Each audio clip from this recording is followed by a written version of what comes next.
Hi, so for today's video, I'm going to be doing a butterscotch oatmeal cookie recipe. And this is like my absolute favorite cookie recipe. I've been kind of experimenting with some like crunchy chocolate chip cookies, but I always come back to this one. And this is like my tried and true. I've been doing this one since, I don't know, 2010, I want to say, because I printed out my recipe and then, this is a really dirty printout, but yeah, it says 2011, but it's because I've been making it and then I sent it to my mom because she wanted it. But yeah, so I guess it's just a little bit unique or different because of the butterscotch chips and because it's very like oatmeal heavy. And when I put walnuts, which I'm gonna do today, I don't know, I feel like it's a little bit healthier of a cookie. At least there's fiber from the oats and some, you know, nutrients from the walnuts, so it's not like just sugar, flour, and some chocolate, right? So I'll go down the list of ingredients. I will leave this all in the description, but I'm going to be using 1 cup of unsalted butter, softened, and actually I only had salted, but that's totally fine, especially for a cookie. 1 cup packed light brown sugar, 1/2 cup of regular sugar, 2 eggs, 2 teaspoons vanilla extract, 1.5 cups all-purpose flour, 1 teaspoon baking soda, and 1/2 teaspoon of salt. And my salt is pink just because it's Himalayan salt, but I just put it in the same container so that, you know, it takes less space. I'm going to be using 3 cups of, my recipe says quick cooking oats. This is the one I could find at the market. I don't know, they were out of the other ones, so we're gonna just use that. 2 cups of butterscotch chips, and they sell this like a lot of places. Sometimes it's sold out at the grocery store, but I just picked this up at Target yesterday and they had a lot. So it's just butterscotch chips, 2 cups, which is pretty much a whole bag, so you don't have to see, it's 11 ounces in weight. I don't know, you can measure it if you want. 1 cup of chopped walnuts. So I'm gonna have to chop this up a little bit.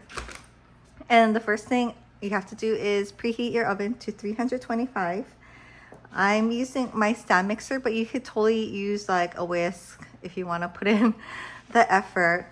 I have just some tips from like back in my cooking days, but this is the one that comes with the mixer. This is the one you can buy. I think I bought this on Amazon. It's called, you can't really see, but it's beaterblade.com, and it's just an amazing like attachment. So I never use this one because, you know, when you use this one, it's metal, it doesn't actually scrape the sides, so you have to use the spatula to scrape down all the time. This one, it has the spatula part in it, and it just does a really good job, and you don't have to worry about your ingredients getting stuck at the bottom, and you have to like use a spatula and then scrape down and then mix more. Especially handy when you don't want to mix a lot, you know, you don't want to like get the gluten, you know, toughened up and all that stuff for certain items. But anyways, that's a different story, but this is a really good one. I do still scrape down just because it's a habit, but this pretty much takes care of it. And I have to look it up. I bought this so long ago that I don't know the price. I'll link it down below. Yeah. So that just goes in like that. And another favorite cooking tool are these measuring spoons. They're magnetic. And I just love these way more than the ones that are connected by a ring. I don't know, I really hate those. Especially if you measure something liquidy and then it's all stuck together and you're like trying not to spill like stuff on the side.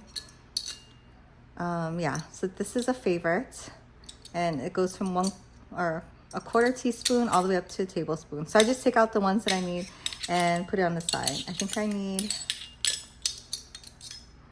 1 teaspoon. And yeah, I guess that's it. I measured everything out already. Okay, so the first thing I'm gonna do is I'm gonna need to melt my butter a little bit more. I took it out, but it's not quite softened, so I'll try a trick. So it says to get boiling water. I'm just gonna use water from my hot water machine. So you're gonna fill it all the way to the top. and then let it sit in here for about 5 minutes, or at least until the outside of the glass gets hot. Okay, so once this is hot, I'm gonna pour the water out in the sink, and then you're gonna take that hot glass and put it over your butter. I'm just doing it on a plate in case, I don't know, in case it melts out, but it shouldn't. And I'm just gonna leave it here for like 5 minutes. So while I'm waiting for that, I'm gonna chop my walnuts. So I only need 1 cup of walnuts. I have a 1 cup measuring spoon. Let's put some in here. Once it's chopped up, it'll take more, right? So I'm just gonna do a heaping 1 cup measurement. Oops.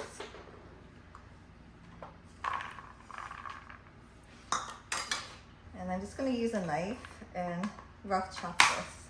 If you go from if you rock the knife this way, it won't fly off as much as if you just go, like that.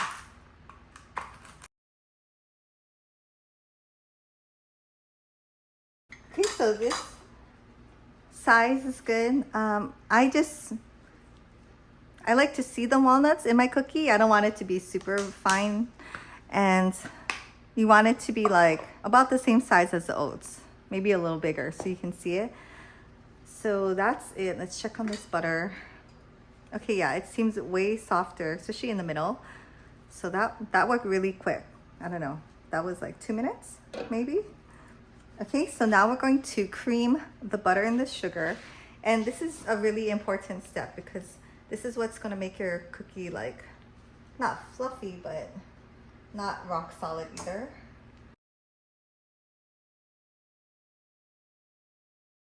So I'm making this because my younger son is like such a cookie monster, and he's been asking for cookies. And I'm like, okay, I'll make it on the weekend or when I have time, and I just never get around to doing it. So I'm gonna do it today.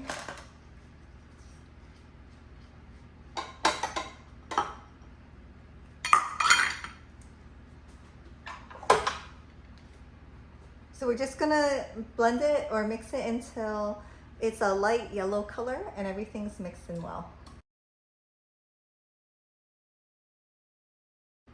Okay, so that looks good. I'm gonna scrape down just to make sure, and yeah, everything's nicely mixed in. So now we're gonna beat in the eggs 1 at a time and also add in the vanilla. So 2 teaspoons of vanilla. And I just like the Costco brand. It's always good. I like to put the eggs in a bowl first so that in case you get a shell in there, you don't have to like try to find it after. If you get a shell in here, it's really easy to take out versus cracking it into the bowl.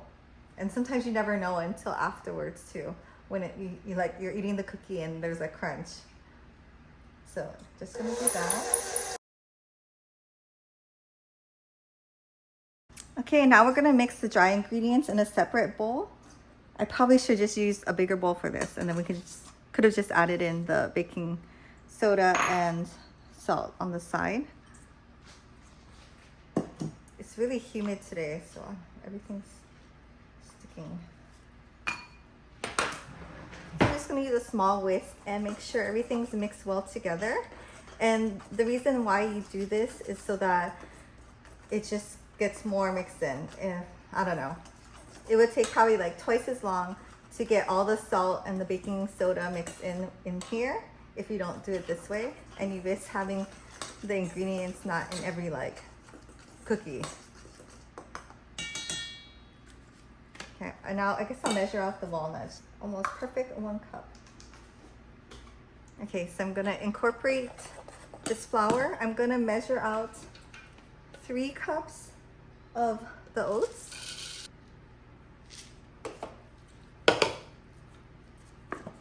I love how this recipe has like 1.5 cup flour, but 3 cups of oats, and 1 cup of walnuts. It just has like so much stuff in it versus like just being carbs.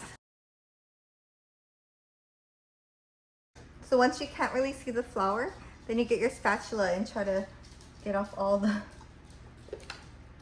part that's not mixed in.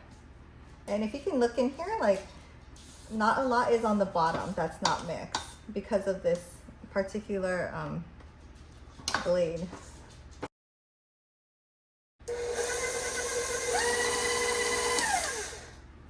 Okay, and that's about it. Now we're gonna fold in these ingredients.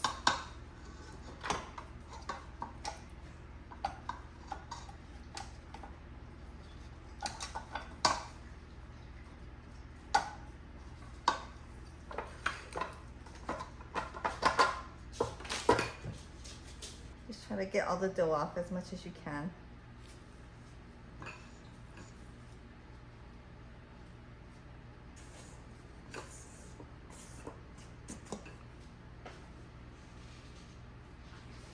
Okay, so we're gonna add the oats, the walnuts. We can measure this out just to, I don't know, for fun. So yeah, almost perfect 2 cups. If you like white chocolate, I bet white chocolate would be really good in here too. As well as regular chocolate. Ooh. So just keep folding in until everything is mixed well and there's some cookie dough on all parts. Okay, so that looks good. Okay, so my oven is preheated and ready to go. I'm just gonna take a cookie, or not a cookie, but an ice cream scoop. This one is, I think it's about 1 ounce. So depending on the size of your cookie that you wanna have, you can use a bigger or smaller one. I like kind of smaller cookies. I think this will spread out to be about 2 inches in diameter, just a rough guess. And I love using a cookie scoop because it's just so much easier if you want to get like a uniform, more professional looking cookie.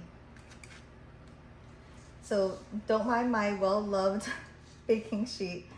I just lined it with some parchment paper and just gonna scoop it on. It's not gonna spread too crazy, so they can be kind of like close together. And make sure your dough is well mixed so that you get chocolate or butterscotch chips in every cookie. I don't know if butterscotch is like an old school thing, but I haven't had a butterscotch cookie in a long time only because I haven't made this in a long time. Is it not that popular of a flavor? I don't know. Okay, so after you get all of them portioned out, if you want a really nice cookie, just, wear gloves and roll them into balls. If you want a more rustic look, you just leave it like this. But I like to do this because otherwise there's like oats sticking out, It's an extra step, but I think it's worth it. Maybe I'll leave these 3 so we can see how it's different. Okay, so I'm just gonna pop these in the oven for about 10 to 12 minutes. I'm gonna set my timer at 10 and then, or 9 actually, and then check it, just so it doesn't overcook.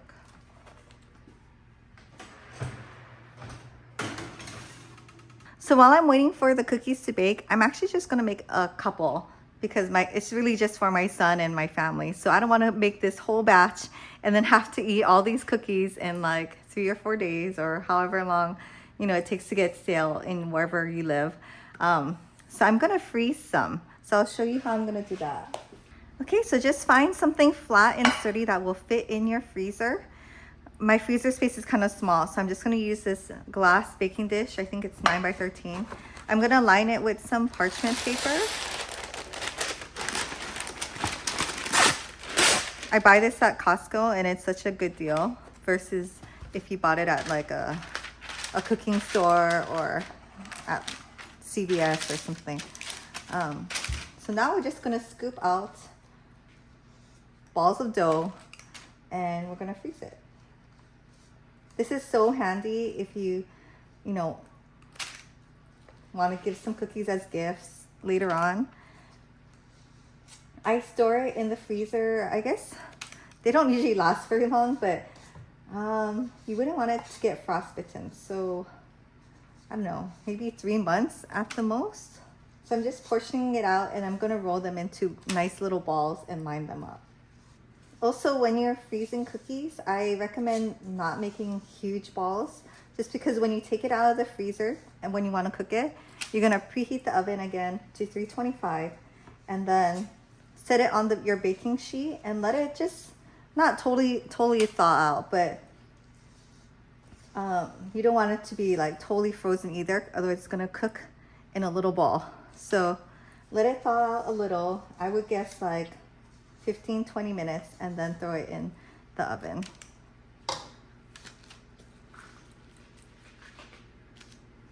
So I'm gonna line them up, like not super close together, but they can be kind of touching, you know. When you take them out of the freezer, they'll be stiff, so you can like break it off if it gets stuck a little bit. And I like these because they're pretty solid, like little balls, because of all the oatmeal and everything. It's not gonna totally melt on you. Or it's easier to work with. Okay, so I just took the cookies out of the oven. I left it in for actually 13 minutes. So I don't know, my oven is not like super accurate or like balanced. So there are some hot spots. Like this part always cooks a little bit faster. But I kind of like it when it's like caramelized like that. So you just want a little bit of like caramelization on the outside, but you want the center to be cooked well, like all the way through. So just gonna put these off to the side. I like to just take the parchment paper. You can put them on a wire rack. I just don't like to touch the cookies when they're cooling because sometimes they bend. So you can just slide it off the parchment and let it cool that way. I guess this one's gonna be mine.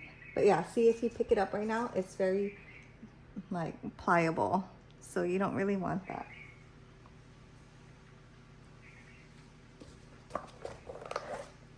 I'm gonna go ahead and keep scooping the ones for the freezer and maybe cook one more batch. Okay, so I finished all my balls for the freezer. I double layered it. I wouldn't recommend doing this if your dough is soft, but since these are pretty hardy, I'm just gonna leave it like that. I'm gonna put another small piece of parchment over. I'm gonna stick this in the freezer.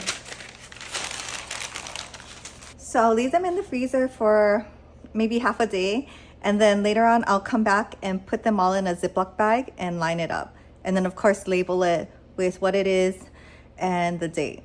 So here are the cookies cooled, and as you can tell, these are the ones I took that extra step to ball it up, and these are the ones that didn't. So this one looks fine.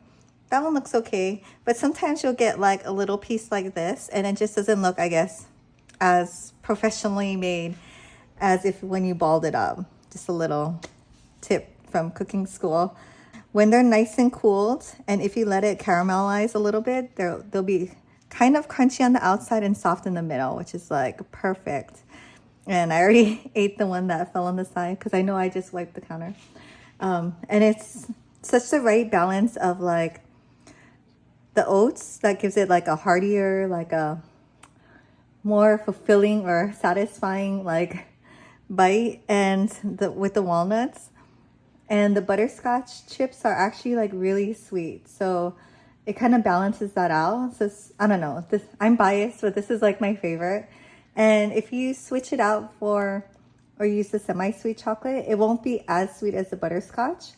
So if you do try it, maybe one day try it with the butterscotch, because I think it really complements. Like even maybe white chocolate. Like I love white chocolate mac nut cookies too, for that same like sweet and savory kind of balance. But yeah, I feel less guilty about eating these and giving these to my kids just because it has so much oats in it. For this whole recipe, I made 63 cookies. So I baked off 2 pans, so that was 26, and there was 37 in the freezer. So that's a good amount for like a potluck, if you last minute potluck kind of dessert. Yeah, and it makes a lot. And I only used 1.5 cups of flour. And actually the sugar wasn't that much either. It was 1.5 cups of sugar. So I wouldn't say it's healthy, but it's healthier than a lot of other cookie recipes. But yeah, I hope you guys try it. When I store it, I usually put it in like a mason jar. You can use like any kind of like airtight container. But I mean, it fits perfectly in there. Definitely wait till it's super cooled off though, so that it maintains some of the crispiness. Yeah, other than that, let me know if you tried this recipe and how you like it. And if you want me to do any other recipes, like Hawaiian type recipes or whatever, I'm open to it. So yeah, thanks for watching, and I will see you in the next video.